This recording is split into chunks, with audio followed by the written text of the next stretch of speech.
Welcome to meeting number 98 of the House of Commons Standing Committee on Indigenous and Northern Affairs. We recognize that we meet on the unceded territory of the Algonquin and Anishinaabe peoples. We are going to jump right into our opening statements, and I do apologize for the delay, but votes take priority over what we're doing here.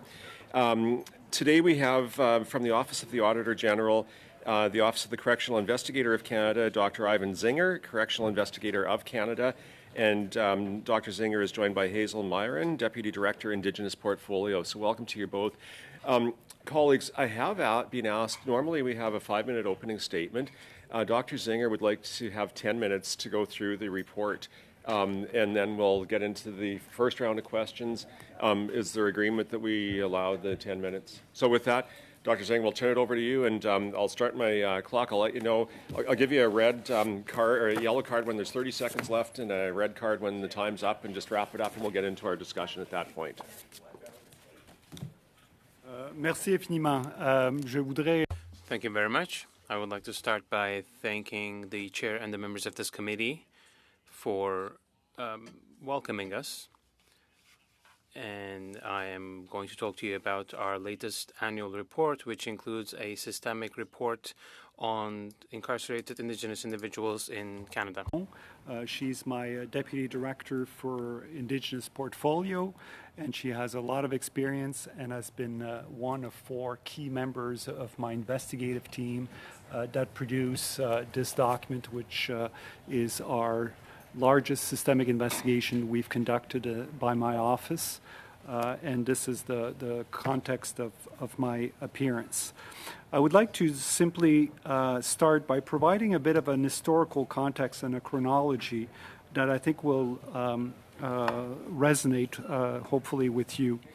My office was first established back in 1973, so we're just a little over 50 years old. It was established pursuant to the Inquiries Act.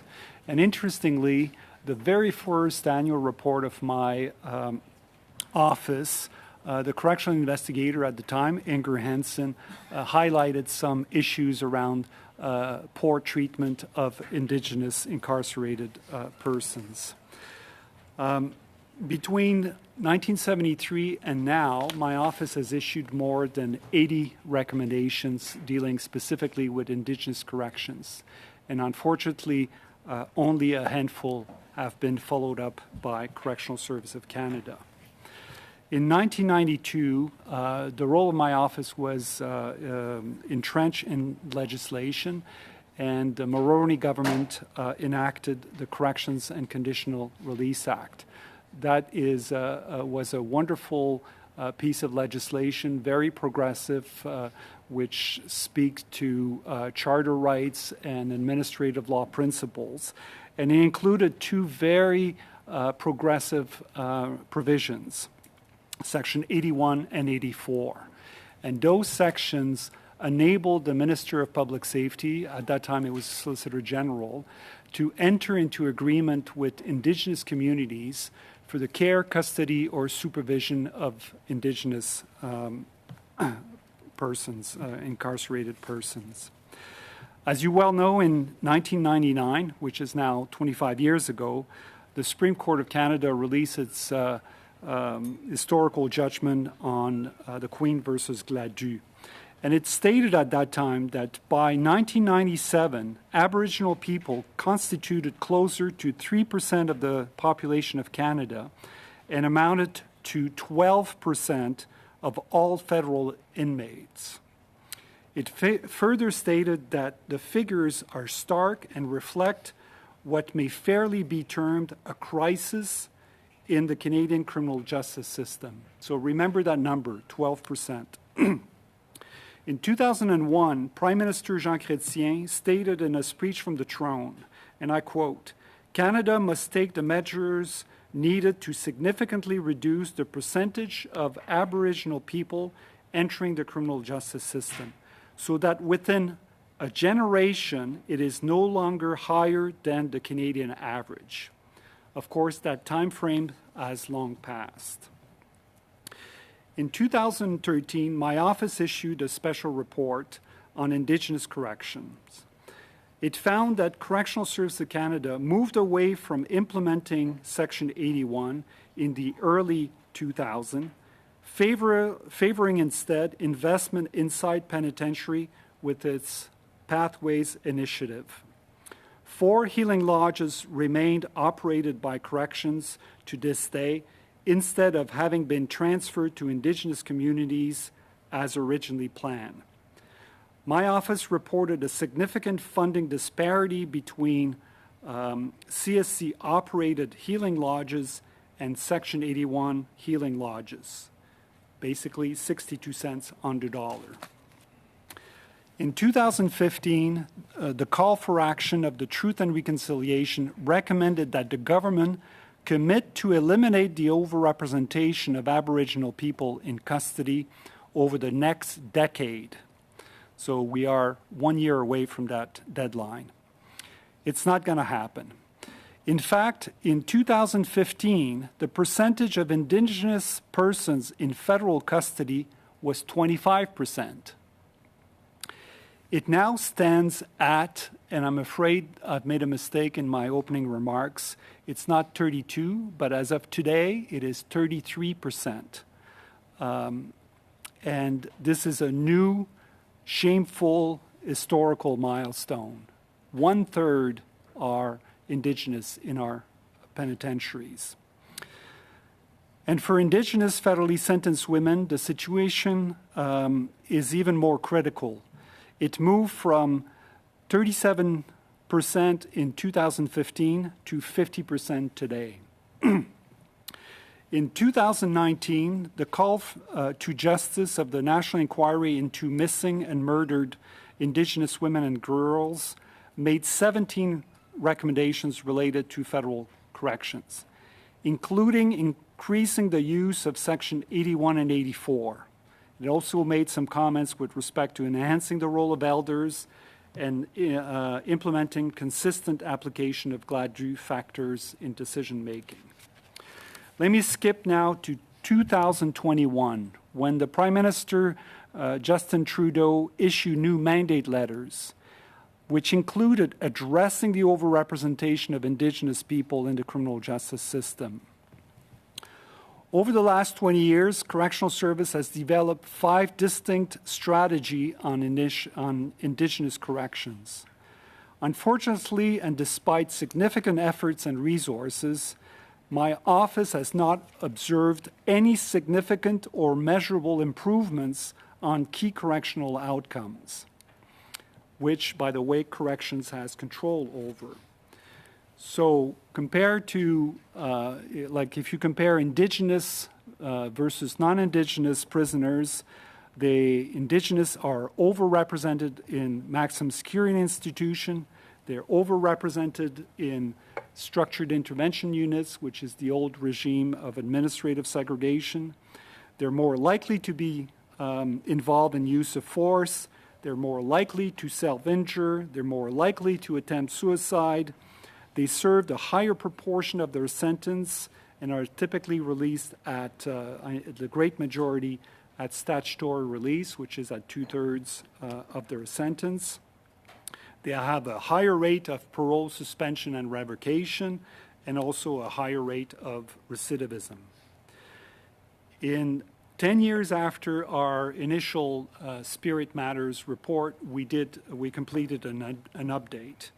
And part 1 and 2 have been combined into this book. We conducted more than 223 interviews, including 55 elders. In 10 years, overrepresentation in federal custody went from 23% to 33% overall, and from 32% to 50% for Indigenous incarcerated women. The updated that we concluded reviewed 3 key signature initiatives, and I would like to highlight some of the findings on those 3 initiatives. The first one are healing lodges. There are currently 10 healing lodges in federal corrections. 4 are operated by corrections and have a capacity of 250 beds, which is about 4% of the Indigenous in-custody population.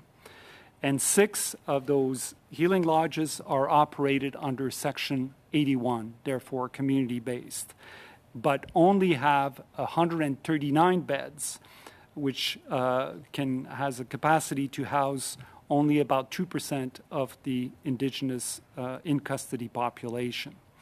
There are no healing lodges in Ontario, in the Atlantic provinces, or in the north.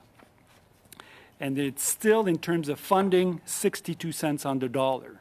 Corrections mentioned to us back 10 years ago that it had actually increased funding to those community healing lodges run by Indigenous communities. But it also increased funding to its own healing lodges, so that the difference has actually remained the same, the disparity. The second initiative that we looked at are Pathways units. And there are currently 350 Pathways bed, which represent about 8% of the total Indigenous prison population, if there are no vacancy, because unfortunately there are vacancies. These pathways are supposed to provide enhanced access to Indigenous services and ceremonies, including access to culture, ceremony, and traditional healing. Unfortunately, because there are now over 4,500 Indigenous people, over 90% of those Indigenous prisoners are denied access to what, in my view, are constitutional rights, which is that, and should not be considered privilege or program. It is very unfortunate to have restricted access to those enhanced services. And finally, we looked at the delivery of elder services. And our interviews overwhelmingly found that those elders felt undersupported, undervalued, and underappreciated by Correctional Services of Canada. They do not get sick leave, paid vacation, health benefits, or job security. And most felt overworked and lacking in influence and respect. So when my annual report was tabled on November 1st, 2023, I hosted a press conference before the National Press Theatre. And I was joined, and very proud to be joined by the ITK president, by the Métis National Council president, and by the AFN regional chief for Quebec and Labrador. And those 3 national leaders made it quite clear that they agreed that CSC policies and operations are not working and unresponsive to Indigenous people. They further agreed that Correctional Services Canada must divest significant control, authority, and resources to Indigenous communities and organizations for the care, custody, and supervision of Indigenous people. So thank you. I will leave it to that. And I'm happy to respond to your questions. Thank you so much for that context that you've given us. I think it's some very important numbers to look at and facts to consider. So I look forward to our round of questions that we're going to have. Just for everybody's information, Dr. Zinger did bring a copy of the book. He has English and French versions, 10 Years Since Spirit Matters. And so I'll grab a copy for everybody. Sebastian, I'll grab a French one for you if that's okay, and have it available for you. And we'll get one for Michael and the regular members, Bob and Marcus. And then if any of the members filling in today also would like to get one, if there's some extras, we'll get you those copies as well. But first up for 6 minutes, I'll turn to Mr. Schmale, and the floor is yours. Thank you very much, Chair, and thank you to our witness for the testimony today.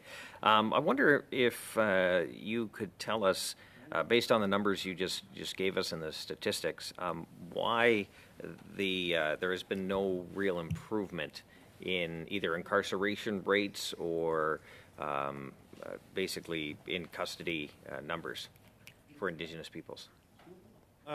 Yeah, it's. I have to tell you that my mandate is limited to federal corrections, and one thing that corrections believe is that they do not have control, which I think is accurate, in the number of people being admitted into their penitentiaries.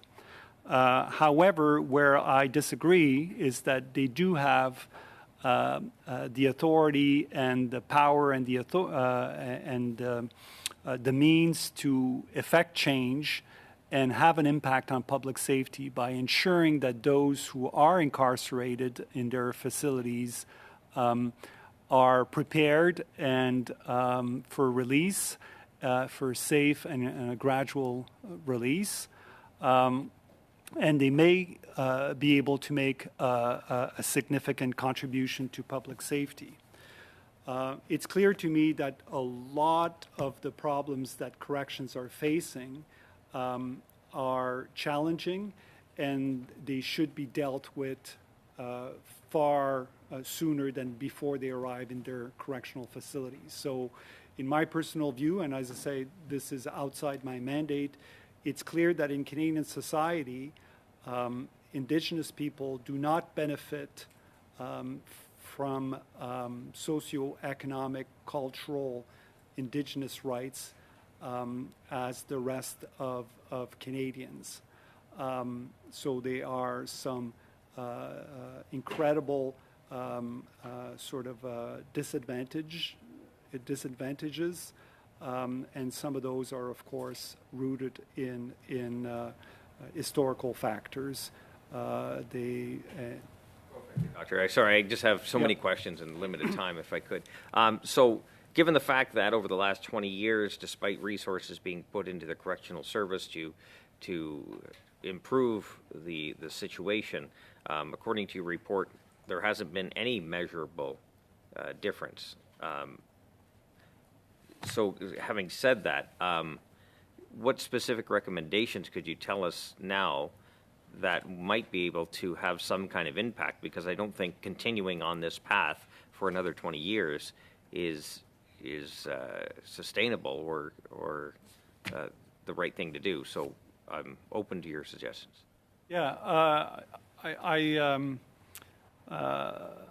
I think it's clear to me that throwing more money and doing the same kind of recipe isn't going to improve the situation for those who are incarcerated in federal facilities. And I've made a number of pointed, bold recommendations that after consultation with Indigenous organization and leaders, as well as my staff, including Hazel, it's clear to me that one thing the corrections should do is to first start to transfer those 4 CSC-operated healing lodges to Indigenous communities or Indigenous organization. And the biggest commitment should be about reallocating a significant amount of its funding to Indigenous communities or organization to create new Section 81 agreements and increase bed capacity. And this reallocation exercise doesn't cost the government a dime. It's simply a reallocation exercise. And then we've also made some recommendations about extending pathway services to all Indigenous people, not just a handful. Sorry, Doctor, less than a minute. Yep. I have one more important question based on what you had mentioned. There's an article here from the Saskatoon Star Phoenix dated September 3rd, 2023.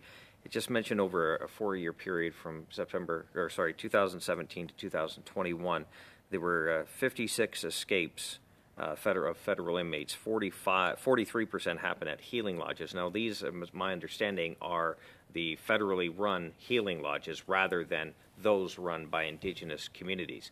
Is there obviously, besides having more elder support and more supports in the community, how quickly can we make that transition over to Indigenous-led healing lodges rather than the correctional service running these? Because there seems to be, based on the information you're presenting today, a very stark difference in how both are operated.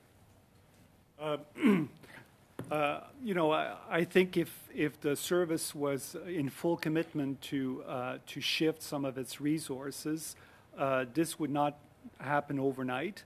And I think you could plan over 1 decade to actually shift, something in the neighborhood of $500 million easily to build that capacity. I'm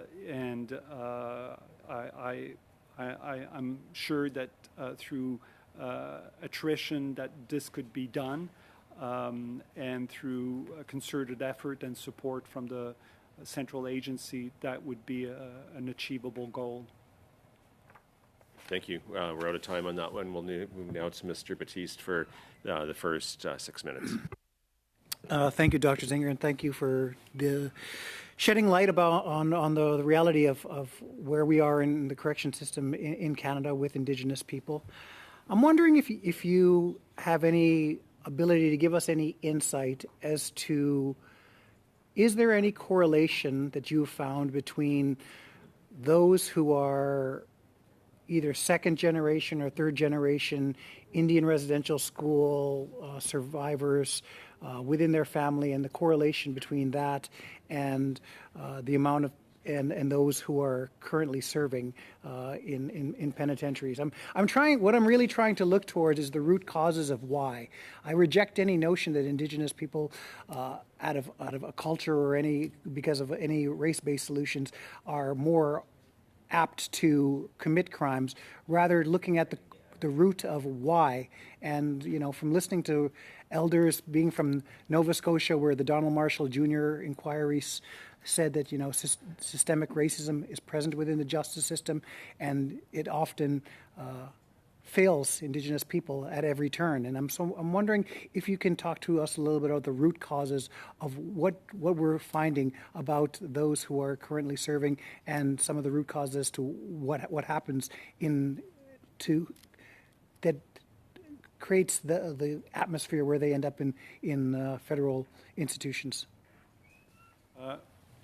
Maybe I'd like to ask Hazel to provide you a response, and maybe I'll complement her response if needed. Just let it go. Oh, okay. Some of the root causes are related to the residential school and all the trauma that came from that. A lot of intergenerational trauma and issues facing the younger fellas that are coming into the system, and unfortunately, when you look at their files and see why they're coming into the system, it's almost like when you talk about residential school, they look at the institutions as a new residential school now. And those are still some of the causes as to why they're coming into care or into custody. Did that answer your? Yes, and I thought that would probably be the correlation, is because, with the residential schools, people were taken from their homes, they were removed from their families, they were not given any love, in fact, given all kinds of abuses, and this was over several generations. And so I have to push back, Dr. Ziegler, when you say it's been 20 years and we've seen no progress, but how many years do you think it would take to undo the generation upon generation upon generation neglect and harm done to Indigenous people by the hands of the justice system and governments? Do we just say 20 years has been enough and just stop throwing money at the situation? That's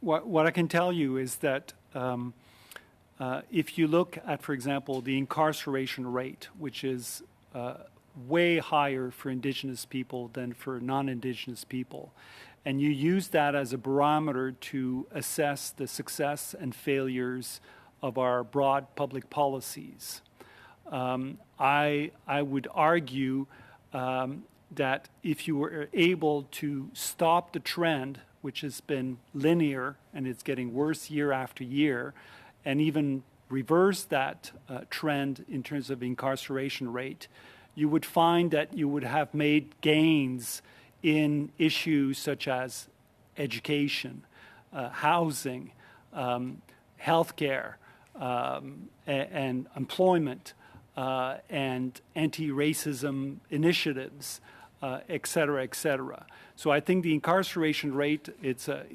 probably not it's a rough measure, but it speaks to all those areas where that needs to be addressed in the community. During your testimony, you said that you thought that if Indigenous offenders were given more opportunity to practice their rights, that this would help the situation. Can you expand on that a little bit more and how you feel like by ensuring their Indigenous rights that there would be less likely to have the current problems that we have? Well, let me give you an example. 3 weeks ago, I visited Edmonton Institution, which is a standalone maximum security institution.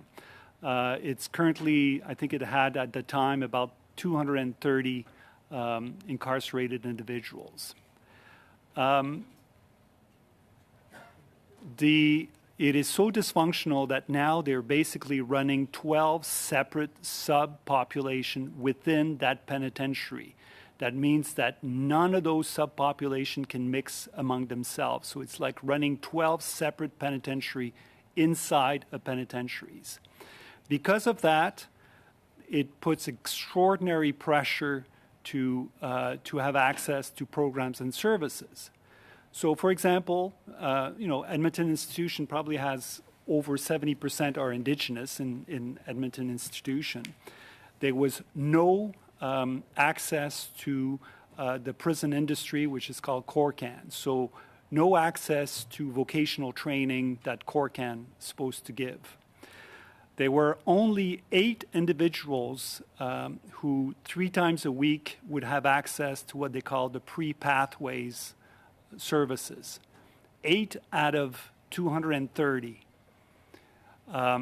And when it comes to school, because you can't mix all the students together, they're lucky if they get twice a week for 2.5 hours school, even though they would like to spend the whole day at school just like anybody else to try to upgrade their education. Sorry, I'm just going to have to interrupt. We are out of time on this one. I will get you a minute to just to briefly or quickly conclude. But bells have started, which means that now they're going again.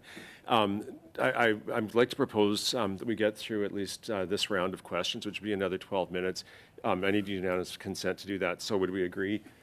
Okay, so we'll do that. So if you want just one concluding sentence to Mr. Batiste, or if you're good, then I'll move to Monsieur Lemire.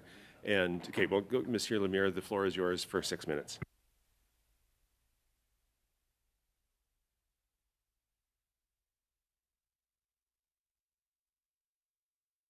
Oh, Sebastian, are you're ready to go? The floor is yours for 6 minutes. Parfait. Désolé, je pensais qu'il restait un peu de temps à M. Thank you. I thought that Mr. Batiste still had some time. Thank you, Mr. Chair. Thank you, Mr. Zinger, for your presentation and for shedding light on such an important matter.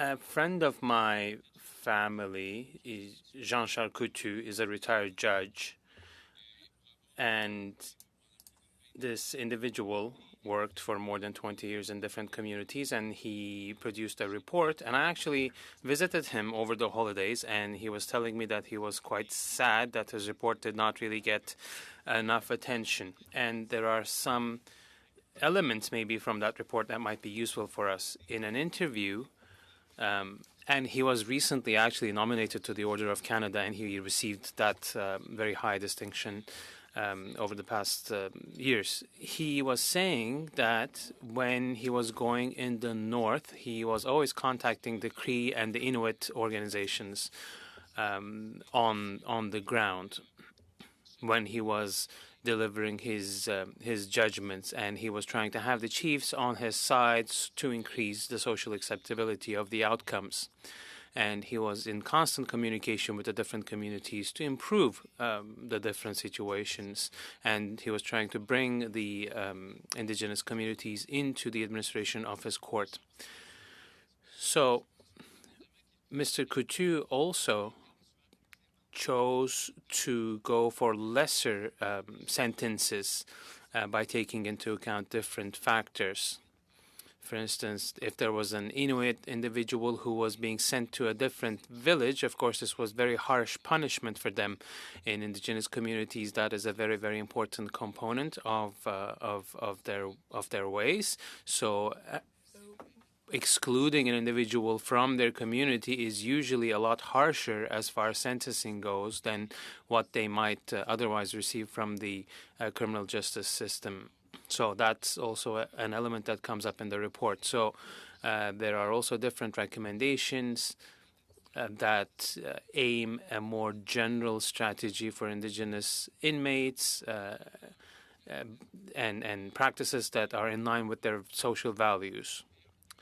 And there's also a judge appointment procedure in these communities which highlight indigenous individuals.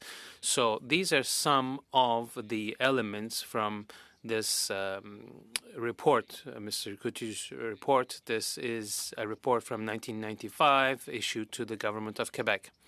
And he also says that the judge needs to go beyond the differences of opinion and make use of all the powers at their disposal. But in our system, it looks like we will continue to offer a form of justice which is missing the necessary elements to get positive results and to inspire the respect that the justice system deserves. So if you are too strict in an indigenous environment, you're not adapting to their culture and you're creating additional problems. So do you think that giving more autonomy to indigenous communities and including the local chiefs and local representatives in the sentencing processes would improve our justice system? That is definitely a problem in the north of Quebec and the north of the country in general for Inuit communities. There are no penitentiaries in the north.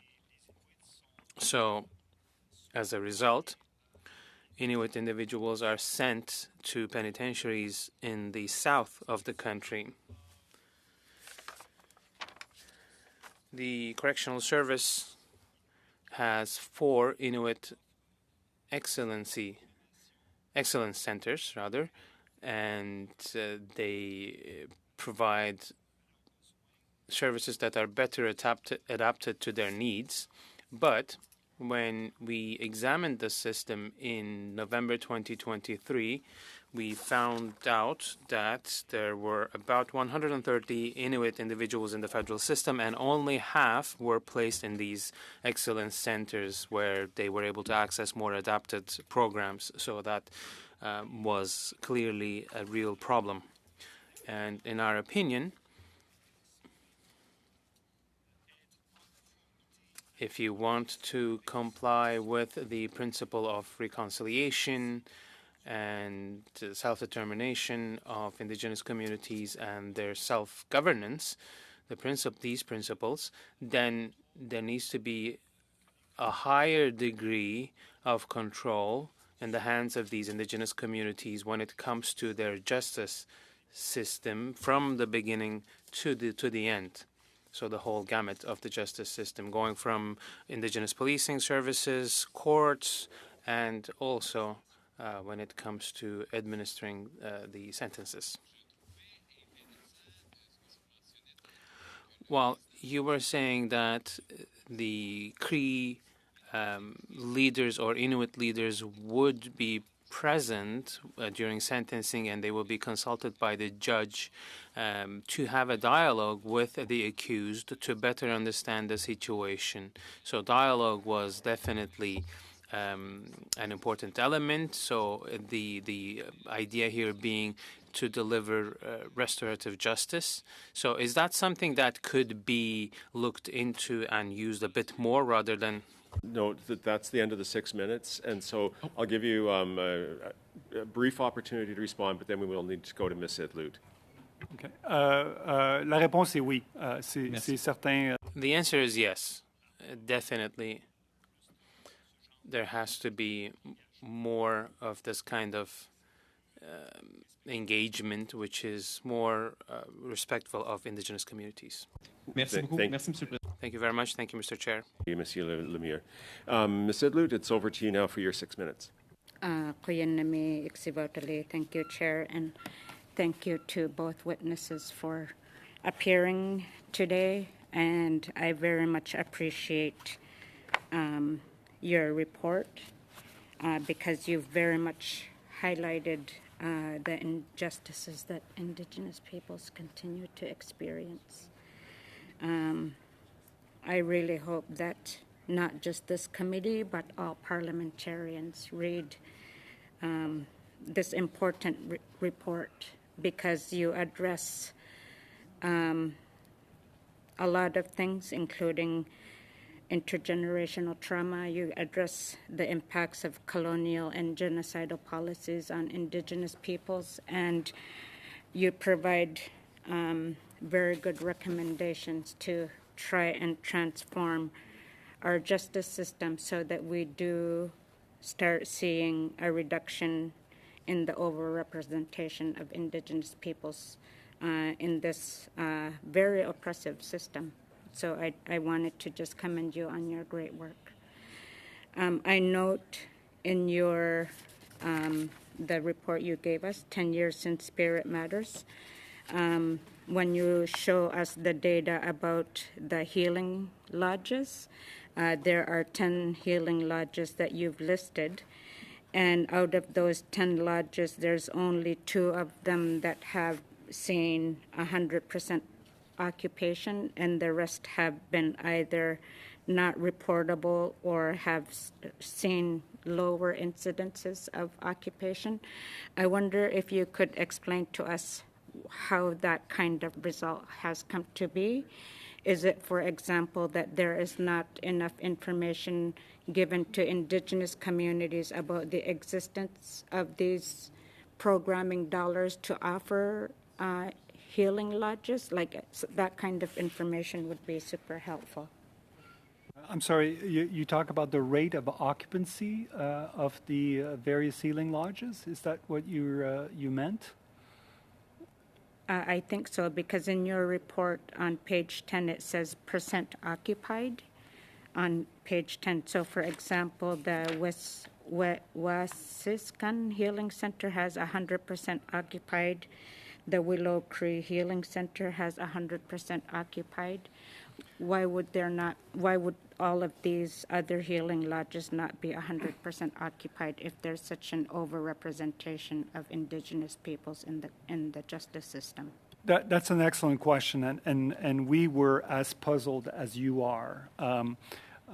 If you have 4,500 Indigenous prisoners in federal corrections, and you only have 139 beds, how come those beds are not full?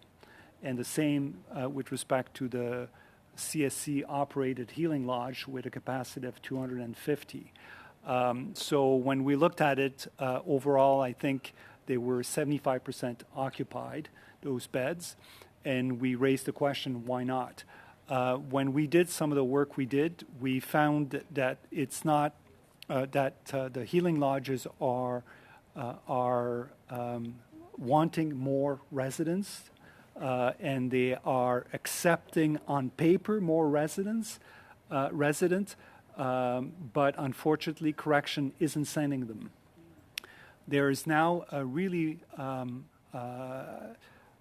would say, troubling trend is that minimum security institutions run by corrections are now competing with healing lodges, which by law are considered minimum security institutions. So it's very unfortunate, and unless correction is pushed to do more and to do better, the situation is going to remain the same because it's exactly what we found in 2013. Maybe actually Hazel have lots of has visited so many healing lodges over the years. So There's a lot of fellows that are still maintained in medium security, so it's really difficult. Well, not difficult, but there's a lot of them that are not being reviewed to be transferred to healing lodges. There seems to be barriers every time that they want to be transferred. They'll transfer from a medium facility to a pathways facility to finally they might get an opportunity to go to a healing lodge. The criteria is very hard to access for some of the fellas and the women, so that's an issue. I think the criteria needs to be reviewed to take into consideration realistic criteria from an Indigenous perspective, and not from the CSC type of perspective. All right, yeah, we're pretty much out of time on this one, so thank you. Now, unfortunately, we are going to have to wind up at this point. Looking at my clock, we have 15 minutes before the vote, which would put us at about 10 past. The vote's 10 minutes, and then we need to allow 10 minutes to get back, which is going to take us till 6:30. I know many of the members have indicated that they do have events that they're either hosting or need to attend this evening by 6:30. And so with apologies to our guests, we are going to have to end it at this point. We do really appreciate you coming in on such short notice and for the thoroughness of the report that you've given us. I think it will give our committee many things to discuss. And so thank you so much for your persistence in flagging some of these very important issues to the government and to our committee members. So colleagues, when we come back in a couple of weeks in March, the first meeting is going to be on the Supreme Court decision. I'm going to allow 90 minutes for that, and then we'll move the committee business to the last 30 minutes of that meeting. And then the Wednesday, we have the ministers coming to discuss the SUP-C. So that's the plan. But for today, we will end, and I wish everybody a good couple of weeks at home. We'll see you back here in March. Meeting adjourned.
Thank you.